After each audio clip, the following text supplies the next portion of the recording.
दबा धरून बसणं म्हणजे काय असतं तिच्याकडे बघून मग शिकायला मिळेल. उंदीर तर नाहीच आहेत अजून आलेले, पण लक्ष मात्र वेधक आहे. मिळाला चान्स तर लगेच पुढे जायचं आणि कॅप्चर करायचं. बघा तरी डोळ्यामध्ये ही भेदक अशी नजर आणि शोधक असा तिचा पवित्रा. मिळालं तर लगेच तिथं धडक घालायची. तोवर अर्थातच इकडे तिकडे बघून विचार करायचा, काय मिळते का.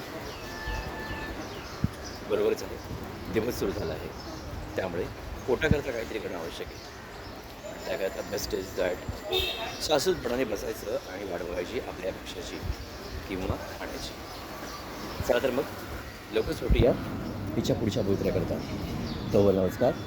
Vinay Poddar in the winning talks आणि तुम्हा सगळ्यांना पुनश्च एकदा गुड मॉर्निंग म्याव.